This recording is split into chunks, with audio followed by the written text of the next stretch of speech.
La naturaleza es una gran artista, perfecta en su belleza. Pero la humanidad puede destruirlo todo.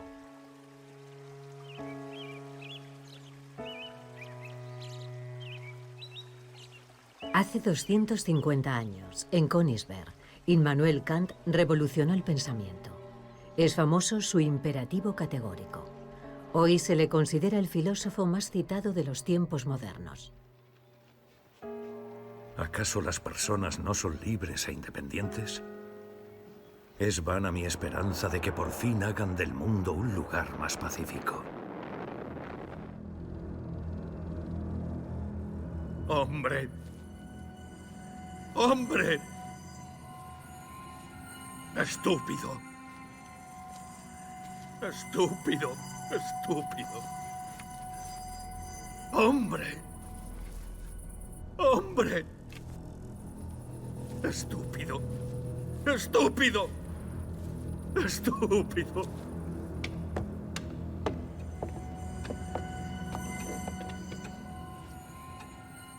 Sobre Kant se ha debatido mucho, incluso en su época. Algunos le ven como una fría máquina de pensar, otros, hoy, como un viejo hombre sabio. En última instancia, a él le preocupaba la cuestión: ¿quiere el hombre ser malo o bueno?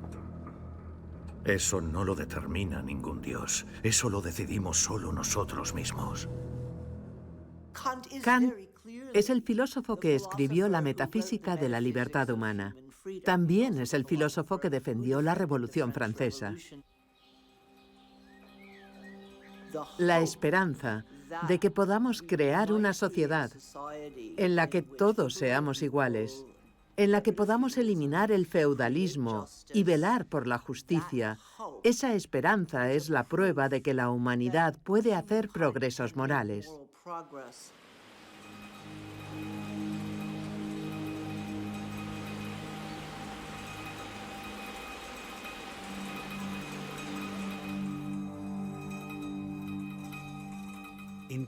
El sentimiento desempeña un papel crucial en la ética de Kant. Lo que motiva a las personas a hacer lo moralmente correcto es un sentimiento, el sentimiento de respeto, como lo llama Kant, el respeto por otras personas. La idea de que la ética de Kant es aquella en la que la gente calcula racionalmente qué está permitido, qué está prohibido, y luego de alguna manera mecánica hacen lo correcto, eso no tiene nada que ver con Kant.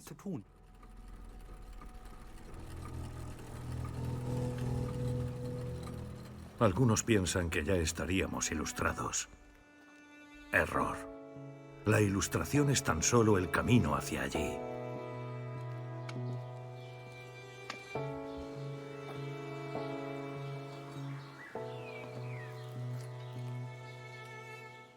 Mi paseo diario. Quien piense que esto es solo ociosidad, también está muy equivocado. Para mí, se trata de equilibrio entre cuerpo y mente.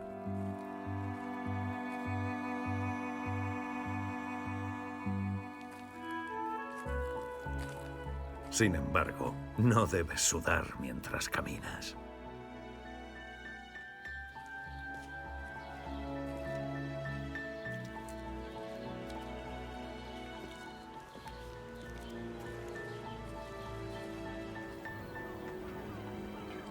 Königsberg, la ciudad natal de Kant, es el extremo oriental del Reino de Prusia, no lejos de Rusia.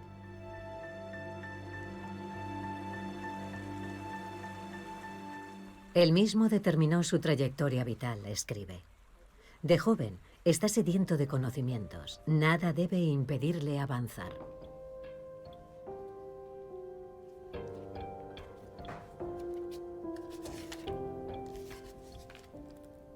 El hijo de una modesta familia de artesanos, es doctor en filosofía y ha escrito un libro sobre la historia natural y la teoría del cielo. Su gran objetivo era convertirse en profesor de metafísica y lógica en la venerable Universidad de Königsberg y enseñar pensamiento crítico. Nada debe detenerme, aunque otros hablen constantemente del fin del mundo.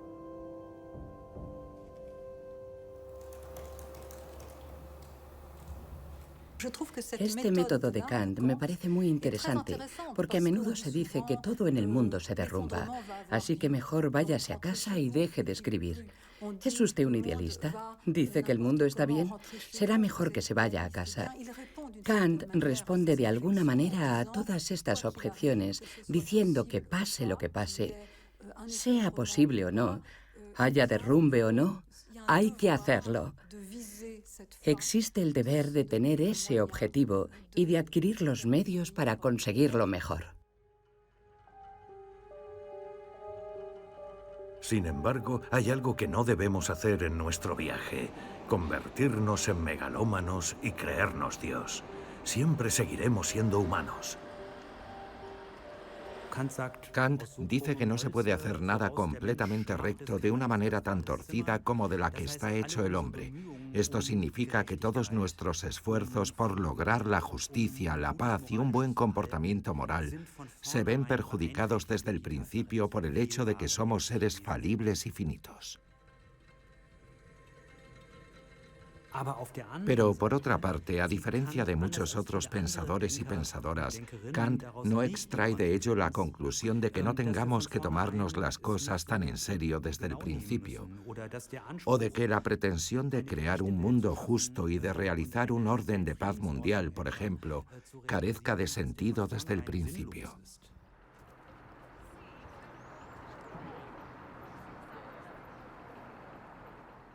Kant conecta estas dos cosas y nos muestra que tenemos que soportar esta tensión entre elevadas exigencias morales, por un lado a nosotros mismos, pero también a la sociedad, y por otro, la conciencia de que nunca podremos cumplir plenamente estos requisitos.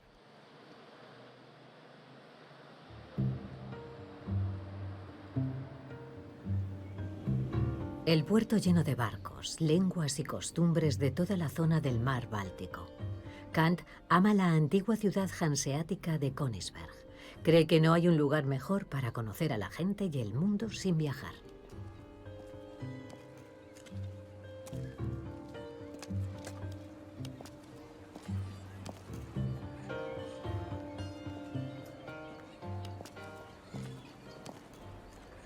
Salvo algunas pocas excursiones por los alrededores, jamás abandona Königsberg.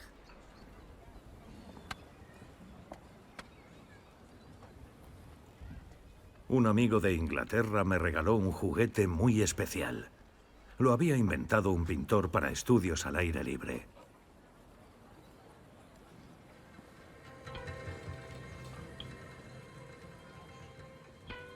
El cristal negro muestra el mundo de una forma más comprimida de lo que nos parece a simple vista. Una caja negra mágica que permite que el tiempo y el espacio fluyan y posiblemente incluso permite vislumbrar el futuro. La ciudad hanseática de Luneburgo, en el norte de Alemania, 200 años después de su muerte, se convierte en un segundo hogar para Kant. Como consecuencia de la Segunda Guerra Mundial, después de 1945, muchos habitantes de Königsberg se establecen aquí. En el Museo Estatal de Prusia Occidental de Luneburgo, su mundo desaparecido cobra vida. Aquí se encuentra hoy también la mayor colección de Kant.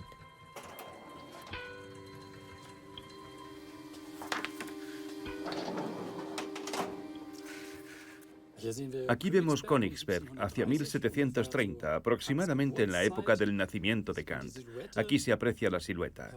Destaca el castillo en el centro de la ciudad, el centro de atención. Königsberg es una gran ciudad de unos 50.000 habitantes. No es una metrópolis como Berlín o Londres. Y aquí tenemos a Kant, el paseante, una representación del Kant mayor. Se puede apreciar que su cuerpo está ya un poco encorvado. Él fue una gran figura en Königsberg, probablemente la persona más famosa, a diferencia de muchos otros filósofos que no son conocidos en vida, y era muy respetado entre los habitantes de la ciudad, así que se conocía a Kant aun sin conocerle personalmente. Las imágenes pueden engañar, las percepciones pueden engañar. ¿Cómo reconocemos quién es una buena o una mala persona? No podemos deducir qué cualidades tiene una persona simplemente por su ser, origen, sexo, profesión o inclinaciones.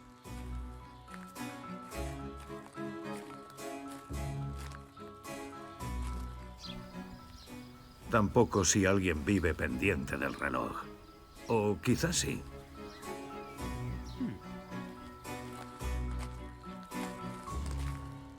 Aquí vemos la casa de Kant, que compró en 1784, a los 60 años, muy tarde.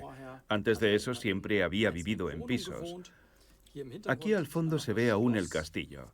En este punto se reconoce más claramente. Aquí está la casa de Kant y al fondo el castillo. Para un catedrático se trataba de un edificio bastante normal. No era especialmente lujoso, pero él no tenía familia. Más tarde se mudaron allí su sirviente y una cocinera. Aquí en el piso de abajo, en el lado izquierdo, daba Kant sus conferencias. En esa época las conferencias se daban en casa. Incluso hoy no sabemos cómo cabían de 50 a 100 personas a veces en la sala de 6 por 6 metros. A veces mis alumnos, sí, eran solo hombres, estaban hasta en el pasillo o incluso tenían que escuchar desde la calle. Me enfurece cuando mi sirviente se olvida de poner en hora el reloj.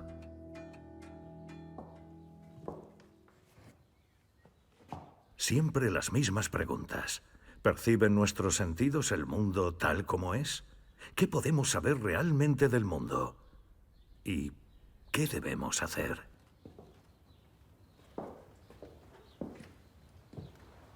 Seguro que podemos reconocer el mundo exterior cada vez mejor, gracias a un conocimiento cada vez mayor. ¿Pero sabemos así automáticamente qué hay que hacer?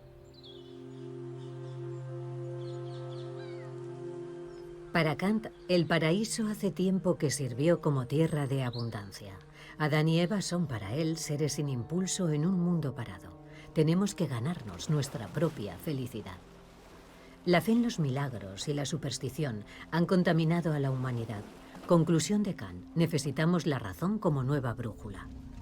El devastador terremoto de Lisboa de 1755 no fue para él un castigo divino, como pensaban muchos contemporáneos, sino una catástrofe física de la naturaleza. Nosotros, los seres humanos, tenemos que asumir la responsabilidad de nuestros errores y remodelar constantemente el mundo. Eso empieza por pensar. Quizá pueda expresarse así, que el ser humano que intenta comprender el mundo tal como es, no solo lo refleja, sino que también contribuye a darle forma, a través de las estructuras de su propio pensamiento.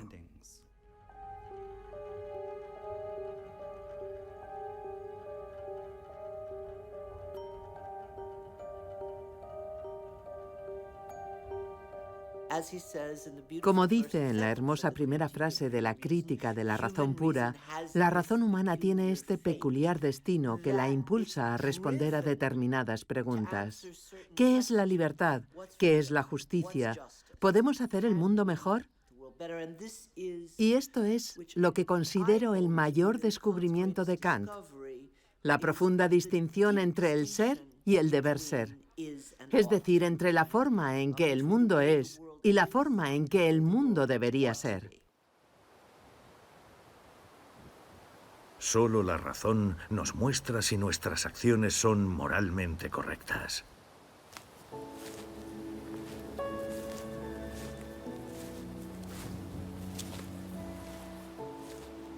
¿Es la guerra realmente la normalidad, como piensan nuestros militares? ¿Un propulsor para el perfeccionamiento de la humanidad? ¿Y es la paz solo una idea vacía para entusiastas que nos ablanda? En la Guerra de los 7 Años de 1756, Europa comienza a luchar por colonias lejanas y por el dominio del mundo. La Königsberg prusiana es ocupada durante 4 años y medio por la zarina Isabel de Rusia. ¿Qué aspecto tendrá mi noble ciudad residencial prusiana a orillas del río Pregel dentro de 100 años? Puede que la gente haya olvidado mis escritos porque los han olvidado o se han vuelto sensatos y por fin hay una paz duradera. La catedral con su gran reloj. Por mí puede seguir sobresaliendo para honrar a Dios por encima de todo, y tal vez hasta se les ocurra construirme una tumba. Probablemente la obra más conocida de Kant en la actualidad, que además está relativamente bien escrita y bellamente estructurada, es la obra Sobre la paz perpetua, subtitulada Un esbozo filosófico, porque efectivamente es un esbozo filosófico de cómo alcanzar la paz. Y tiene varias ideas. Por ejemplo, dice Kant, se necesita un Estado republicano, es decir, un Estado en el que todos tengan voz y voto para que la guerra no se decida por encima de la población. Necesitamos una sociedad de naciones, que más tarde se hizo realidad con la ONU, y hay una ciudadanía universal, es decir, todo el mundo tiene ciertos derechos independientemente de su origen nacional. La pregunta no es si la paz eterna es real o es una quimera, sino que tenemos que actuar como si existiera algo que quizá no existe. Existe este veto de la razón práctica. No debe haber guerra. Naturalmente, Kant sabe que habrá guerras, pero se trata de adoptar constituciones que permitan evitar la guerra o conseguir una paz, que sea algo más que la ausencia de guerra.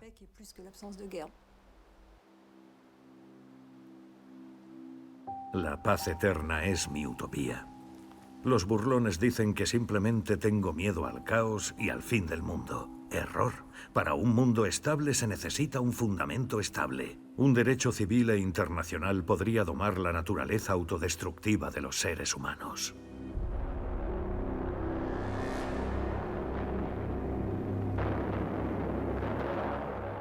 En agosto de 1944, la histórica Königsberg arde bajo una lluvia de bombas de la Real Fuerza Aérea Británica.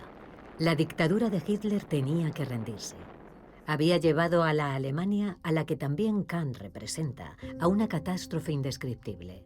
Miles de habitantes de Königsberg pierden la vida. En abril de 1945, en la batalla de Königsberg, arden la mayoría de los antiguos edificios. Más tarde, los alemanes supervivientes tienen que abandonar Königsberg para siempre. Todo se reconstruye como el Kaliningrado ruso.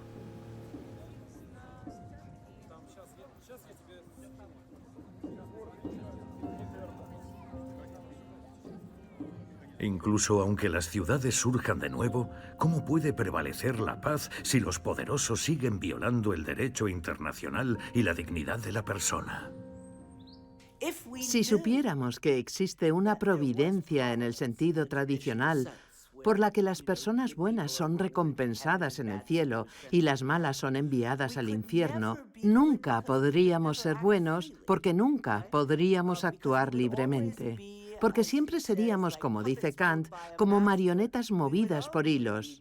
Solo haríamos cosas buenas para ir al cielo o para evitar el fuego del infierno. Entonces no estaríamos actuando realmente de forma moral, solo nos comportaríamos estratégicamente. Mi experimento de la libertad, en primer lugar, es: el pensamiento tiene que convertirse en la luz que nos conduce fuera de la oscuridad. Por cierto, si volviera a nacer, no estaría con nadie mejor que con mi sirviente Lampe.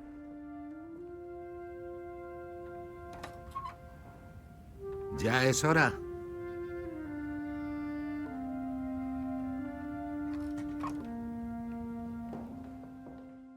Antes, Lampe siempre había vivido solo. Cuando Kant se mudó de casa, no se sabe exactamente cuándo, Lampe se instaló en el desván, como era costumbre.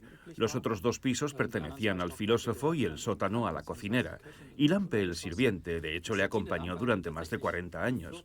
El mismo y único sirviente.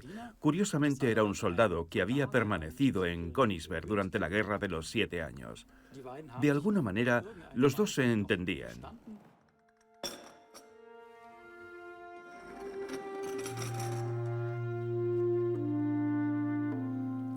No existe mejor método para aliviar la tensión de la noche que una taza de té y una pipa matutina de buen tabaco.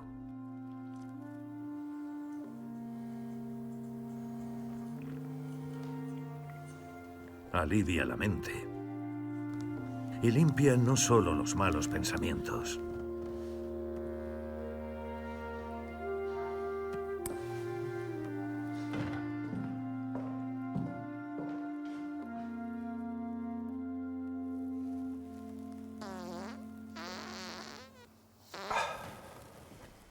Mi experimento de la libertad es, en segundo lugar, aprende también a entender el sufrimiento ajeno. ¿Y qué puedo hacer yo?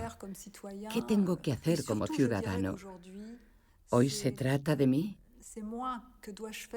¿Qué tengo que hacer? ¿Qué debo evitar? Diría que el bien está menos claramente definido que el mal. Entonces, ¿qué debo evitar? ¿Qué no se debe dejar pasar? ¿Qué hay que impedir? ¿Cómo puedo evitar que ocurra algo que no debería ocurrir? Se trata de un imperativo categórico que en realidad procede de la negación, pero que es muy importante.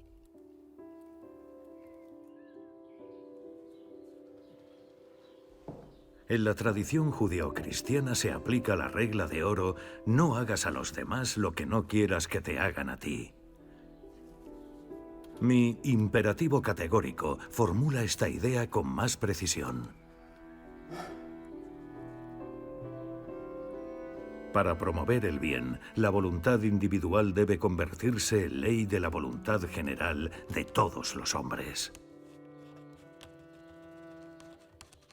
Se trata de la fundamentación de la metafísica de las costumbres. Es famosa sobre todo porque en ella se formula por primera vez de forma muy condensada el imperativo categórico, probablemente la idea más famosa de Kant. El imperativo categórico es, por tanto, solo uno, este. Actúa solo según aquella máxima, por la que puedas al mismo tiempo querer que se convierta en una ley general. Con sus respuestas a la pregunta ¿qué puedo hacer?, Kant nos proporciona la metafísica de los derechos humanos, porque la respuesta está contenida, al menos en parte, en el imperativo categórico. No debes hacer nada que trate a otros seres humanos como un medio, en lugar de como un fin en sí mismo. Todo ser humano es un fin en sí mismo. Esto excluye la esclavitud, el colonialismo, la esclavitud del asalariado, excluye básicamente toda forma de explotación.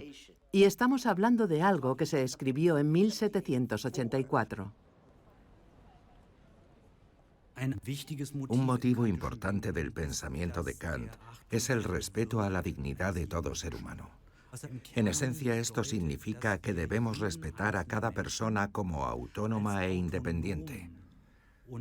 Y esto quiere decir que no debemos utilizar a otras personas simplemente como un medio, instrumentalizarlas, sino tomarlas en serio, con sus propios intereses.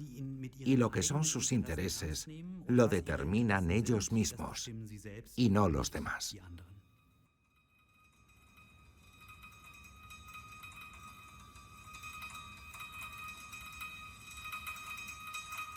Mi experimento de la libertad, en tercer lugar, es: cuidado con hacer juicios presuntuosos sobre los demás. De lo contrario, tus ideas inteligentes se convertirán en algo malvado. Y sin embargo, clasifiqué a las personas por razas, basándome en el color de la piel y el clima. Escribí que las razas tienen capacidades diferentes en cuanto a inteligencia y diligencia, y que la raza de los blancos se encuentra en la cima de la perfección.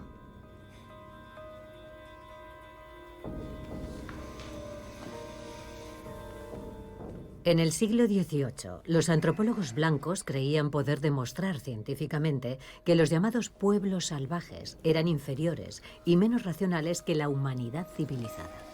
Como la mayoría de sus contemporáneos, Kant nunca llegó a conocer personalmente a los habitantes de otras regiones del mundo. ¿Era Kant racista? Y por supuesto también depende mucho de lo que se entienda ahora exactamente por racismo. Si lo entendemos simplemente como el hecho de que alguien ha defendido sistemáticamente opiniones racistas, es decir, opiniones que menosprecian a las personas por el color de su piel y otras características externas, entonces tenemos que admitir que Kant era racista en ese sentido. Expresó opiniones racistas durante décadas, no solo en conferencias, sino también en escritos publicados, incluidos algunos relativamente tempranos. Ciertamente se puede decir que su racismo fue temprano y simplemente no fue capaz de conciliar su propia filosofía, en que había trabajado con la razón, con sus prejuicios. los prejuicios de los que estaba imbuido todo el mundo de su tiempo.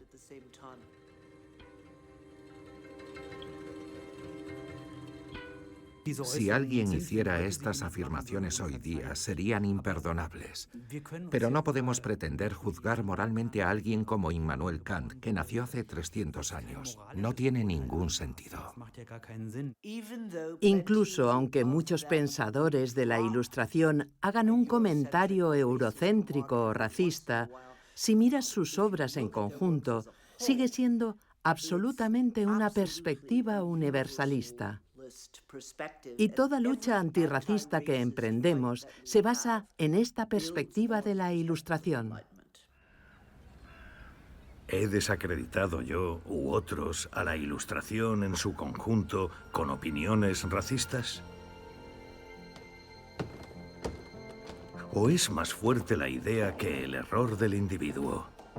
Esa sigue siendo mi esperanza. Lo especial de Kant es que se hizo famoso cuando ya era bastante mayor. Muchos querían siempre que se dejase retratar y él se negaba. Pensaba que era vanidoso exhibirse. Tenía cosas más importantes que hacer. Le interesaba su obra. En las 2 últimas décadas de su vida, su doctrina fue que tenía que trabajar siempre porque temía morir pronto. Le ruego de nuevo que se acerque un poco. Por favor, un poco más bajo. No, eso es demasiado. Odio las interrupciones. Me roban el tiempo para seguir pensando. Todavía hay muchos puntos por resolver. Odio estar sentado como si fuera un mono.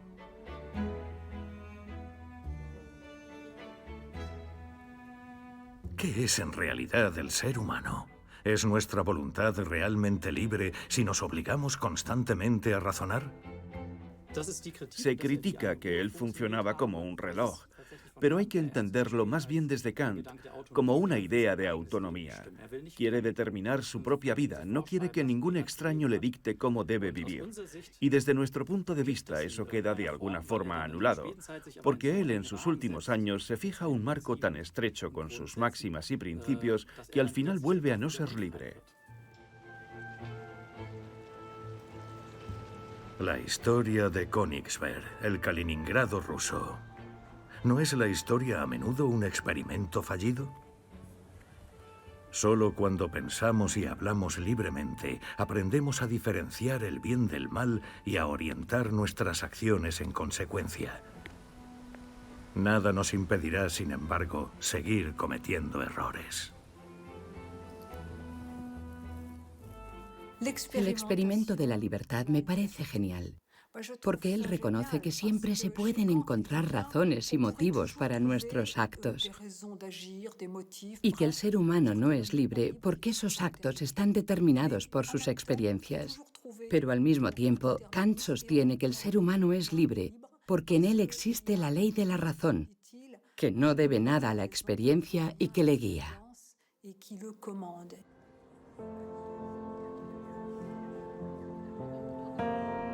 La familia de Immanuel Kant no es rica. De 9 hijos, solo 5 alcanzaron la edad adulta. Su madre es una devota ama de casa. Viven cerca del puerto. Su padre, como maestro cintero, fabrica arneses y bridas para los caballos.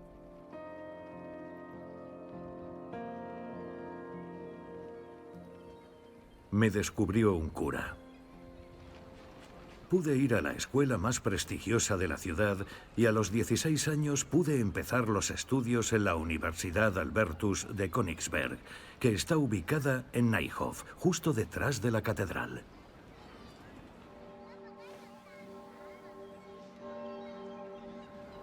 Königsberg, la casa de mi infancia que se convirtió en mi universo. Algunas personas son simplemente más curiosas que otras. A él le encanta descubrir cosas. Hay gente así. Es un niño especialmente dotado, pero entonces lee a Rousseau. Y lo que lee es el Emilio de Rousseau, que trata sobre cómo cada niño común, puede ser educado de tal manera que puede convertirse en un ciudadano que piensa por sí mismo en una sociedad libre. Esta es mi esperanza. Que esta libertad en el futuro sea evidente para todos.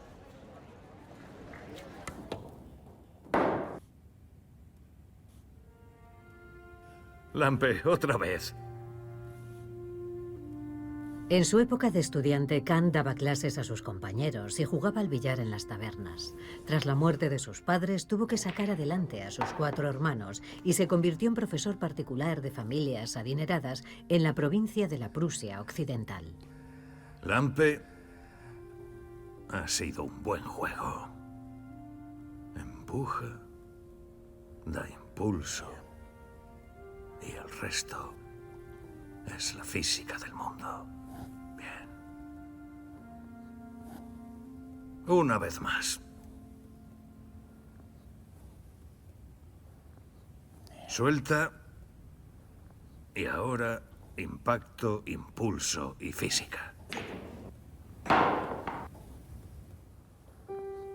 Como joven profesor, yo era diferente. Siempre vestido a la última moda, siempre en compañía distinguida. Hoy soy más reservado.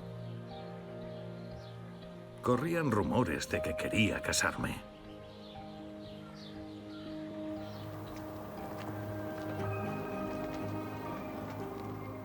Siempre rechacé las llamadas de otras universidades.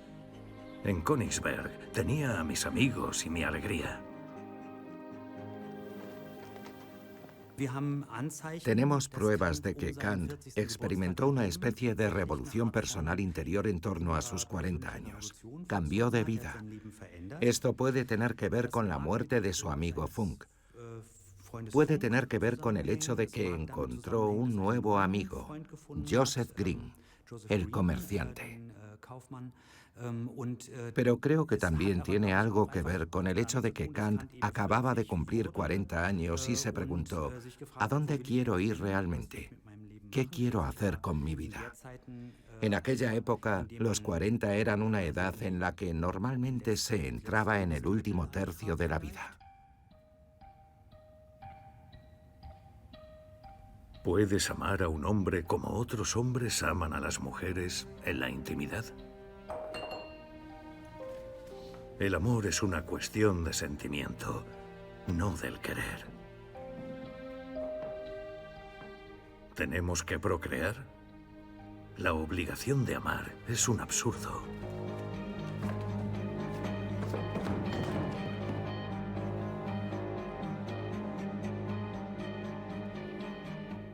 Entonces, como ahora, rige. Yo soy el único que decide cómo llevar mi vida, es decir, cultivarme como pensador. Así que, a partir de ahora, toca levantarse a las 5 menos cuarto y empezar a trabajar. Hay mucho que hacer.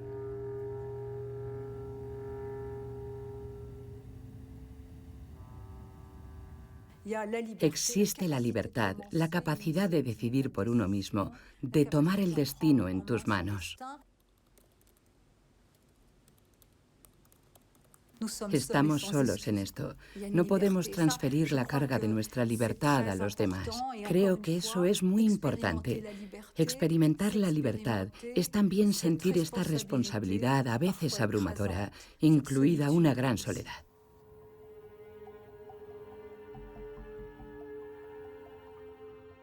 Newton, el gran físico y astrónomo, descubrió las leyes de la mecánica. Al igual que todos los cuerpos se mueven bajo la influencia de fuerzas, también lo hacen los planetas alrededor del Sol. Así pues, el mundo tiene un orden físico. ¿Por qué no también uno moral? Yo digo, nosotros, los seres humanos, no solo tenemos el cielo estrellado sobre nosotros, sino también una ley moral dentro de nosotros que mantiene a cada uno en su camino terrenal. ¿Podría la vista desde la perspectiva de un pájaro ampliar nuestros horizontes y hacernos libres como un águila? ¿Cómo se sentiría la gente si estuviera sentada en una máquina voladora? ¿Les acercaría eso a Dios? Yo digo, no existe ninguna fórmula para demostrar la existencia de Dios. Que existe no se puede demostrar ni refutar. Lo más que puedo hacer es mirar a Königsberg desde arriba y así quizá acercarme mejor al mundo.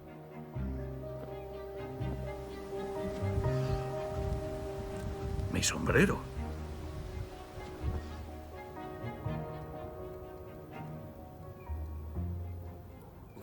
El propio Kant no fue mucho más allá de Königsberg, pero juzga sobre los seres humanos de todo el mundo. ¿Cómo pudo hacerlo? Sobre la base de relatos de viajes e informes literarios que evidentemente leyó con ganas y en grandes cantidades. Fueron escritos por misioneros, por un lado, y por representantes de grandes compañías comerciales, por otro. Todos tienen un interés particular cuando van a esos países extranjeros y describen a sus gentes. En este caso, no veo en Kant ninguna conciencia del sesgo que estos escritos expresan hacia otros continentes y sus habitantes. ¿Por qué no me he dado cuenta de esto? Cuando en general he establecido el ser humano siempre tiene puestas sus gafas, no existe la mera objetividad. Fuera con estos pensamientos, pasemos a lo alegre. Ahora vienen a comer a mi casa amigos de Königsberg. Este ritual diario es lo que más me gusta.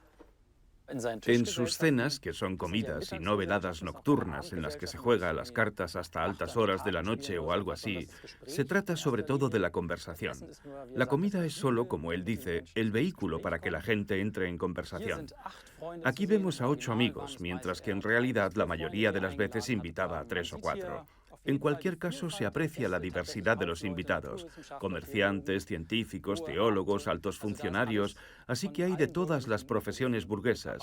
Y por supuesto aquí tenemos al sirviente Lampe.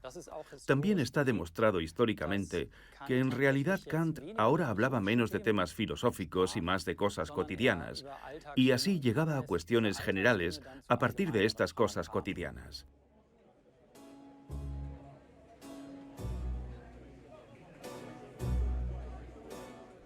La mayoría de ellos no se ocupaban en absoluto de la filosofía especializada de Kant, y todos eran mucho más prácticos que él. Debemos tener claro que cuando hablamos de la filosofía en la época de Kant, en realidad era muy práctica, muy cercana a la vida, ilustrada, quizá no para el gran público, pero sí al menos para los cultos. Se trataba de cuestiones prácticas y entonces llega Kant con la Crítica de la razón pura, una obra de cientos de páginas y la mayoría de la gente no le sigue.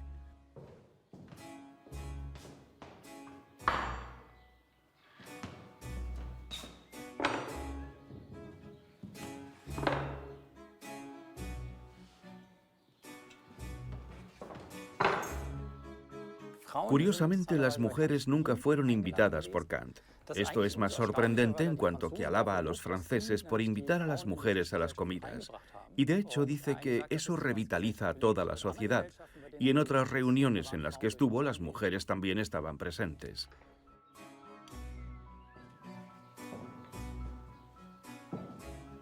Es cierto que Kant aprendió de Rousseau que todo niño, toda persona, puede convertirse en un ser libre a través de la educación. Pero aprendió también de Rousseau que las mujeres deben complacer a los hombres y ser más responsables de sus sentimientos. Al mismo tiempo, considera a las mujeres autónomas. No tienen que obedecer a sus maridos, ni siquiera durante las relaciones conyugales. Para él, el matrimonio es un contrato entre iguales.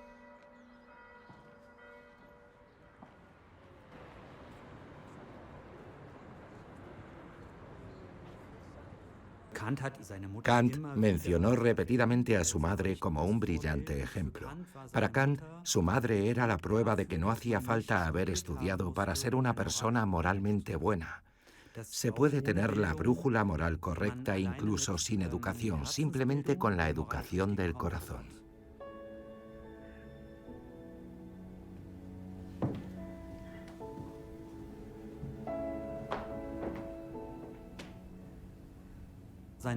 Su madre murió con poco más de 40 años. Se contagió mientras cuidaba a una amiga enferma. Y eso seguro que fue traumático para Kant, que solo tenía 13 años. Pero también idealizó la imagen de su madre, de tal modo que siempre la consideró como una... Bueno, no se puede decir santa en un hogar protestante, pero sí como un modelo moral en grado sumo. La Ilustración es precisamente la educación de la razón y del corazón. Hubo todo un debate sobre qué es realmente la Ilustración. El ensayo ¿Qué es la Ilustración?, de 1784 se publicó en esta revista. Durante 100 años existió algo así como pensamiento ilustrado, pero no había una definición firme del mismo. Y algunos empezaron a dudar de que la Ilustración tuviera sentido. Entonces, ¿queremos seguir encaramándonos a los árboles como monos? Kant se levantó muy seguro de sí mismo y dijo que debemos tener el valor de utilizar nuestra propia mente, no la de los demás. La mayoría de la gente habría estado de acuerdo con eso, pero lo crucial es que él dice, debemos tener el valor individual, es un llamamiento, porque mientras otros afirman que la ilustración es solo el uso de los términos adecuados o la aplicación práctica del conocimiento, él dice que también es algo personal, y eso es algo nuevo y mucho más moderno que lo que han dicho la mayoría de sus contemporáneos.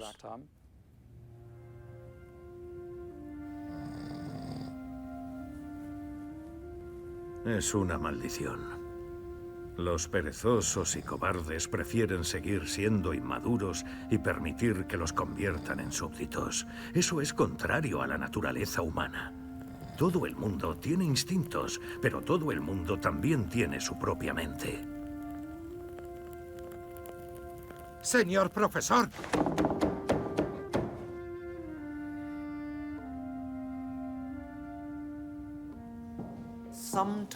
Una de las críticas que se hacen a la Ilustración es que utilizó demasiado la razón para dominar la naturaleza y otros países, y eso no deberíamos haberlo hecho.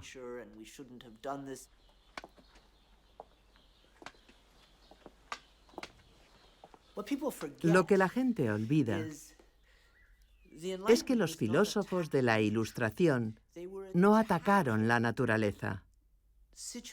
Atacaban situaciones y circunstancias que se defendían como naturales.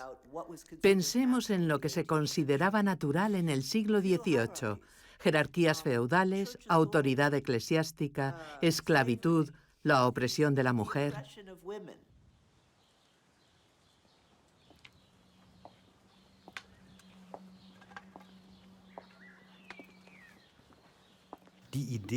La idea de que todas las personas disponen de una dignidad que debo respetar, ¿no es esa la idea que necesito en este momento para luego poder entender por qué no puedo imponer mi opinión a otras personas ni oprimirlas?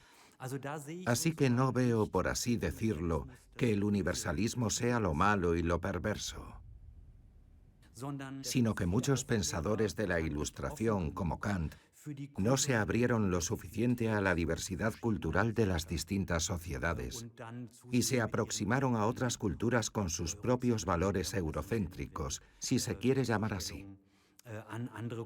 Pero eso, en principio, no me parece un problema del universalismo, sino de falta de universalismo, es decir, de falta de respeto por otras culturas y otras personas. Este Lampe me está matando.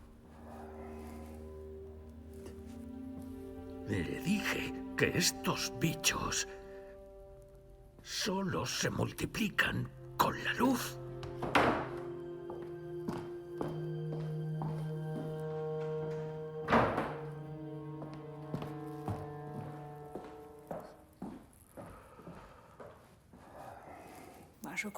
Creo que quizás el problema hoy día es este. Queremos que el ser humano se perfeccione, que sea omnipotente. Pero por el contrario, lo importante es pensar en los límites. No hay madurez humana sin conciencia de sus propios límites y falibilidad. El concepto de límite es muy importante en Kant. La gente piensa que el progreso, la ilustración significa inmensidad. Es todo lo contrario. Ilustración significa límites. Nunca voy a misa. La Iglesia afirma ser infalible. Yo digo, el poder terrenal no debe ser condescendiente y la Iglesia tampoco. Todo el mundo debería poder decir en privado lo que considere correcto. Primero está la moral y luego la Iglesia y el Estado. La obra La religión dentro de los límites de la simple razón se hizo famosa porque, junto con otros escritos sobre religión, fue la causa de que el Estado prusiano, que ya no estaba gobernado por Federico el Grande, sino por su sucesor, le amenazase con la censura, lo cual era nuevo para Kant. Al fin y al cabo, su crítica a la religión es bastante clara. Dice que la Iglesia, con sus dignatarios, no viven lo que es realmente la religión. ¿Por qué rezar y quemar incienso? La religión debe ser razonable, igual que la política. ¡Robespierre! ¡Robespierre! ¡Hombre!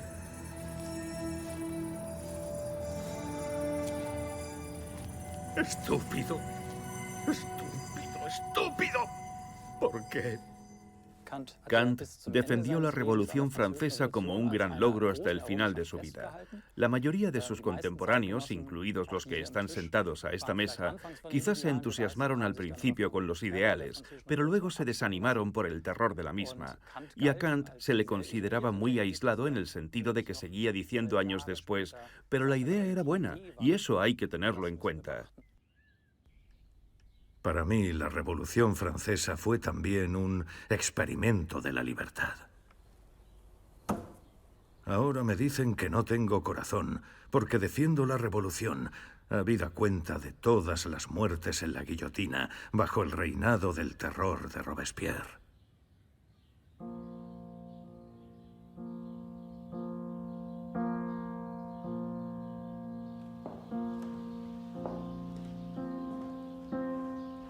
Robespierre se veía a sí mismo como el nuevo dios de la virtud. Yo no. Las revoluciones son la expresión espontánea de la voluntad humana, desencadenada por la esperanza de un mundo mejor.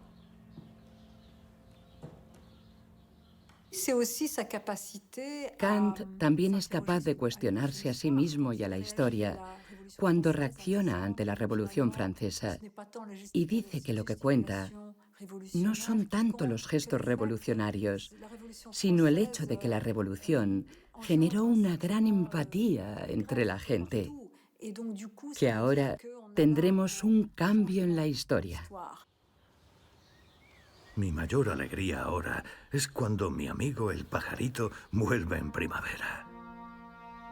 Le deseo con toda mi ternura un regreso sano y salvo al norte.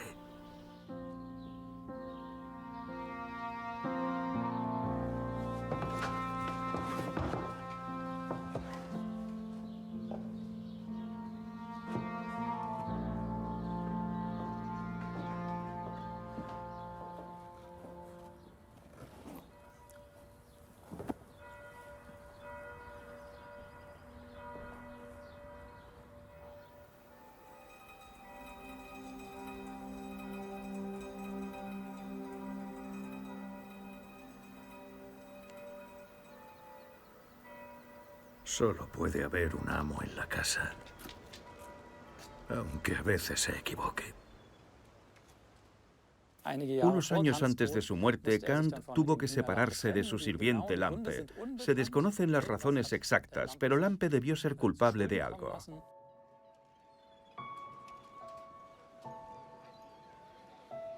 No debemos caer en el viejo pecado de odiarnos unos a otros en lugar de comprendernos. Debemos mantener el objetivo de hacer de este mundo un lugar mejor. Eso necesita valentía y la voluntad de pensar libremente. Cuando Kant dice que podemos tener esperanza, No es porque sea ingenuo sobre la naturaleza humana, sino porque sabe lo terribles que podemos ser los unos con los otros. Así que sabe exactamente cómo son los seres humanos. Pero dice que si no podemos al menos esperar que nuestras acciones contribuyan al progreso moral de la humanidad, entonces no podremos mantener un comportamiento moral durante toda una vida. Y si no podemos mantener un comportamiento moral durante toda una vida, el mundo se irá al infierno. Así que tenemos la obligación de tener esperanza.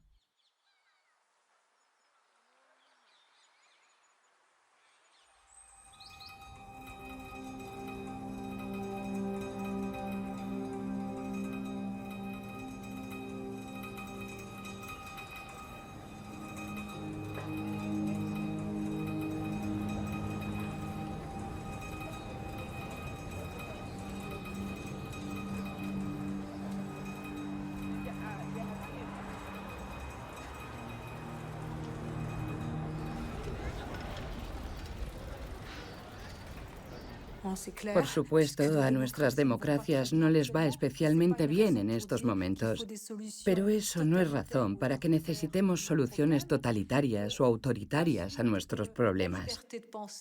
La libertad de pensamiento lo tiene difícil, siempre ha sido difícil, y lo es aún más en la era de las noticias falsas y las redes sociales.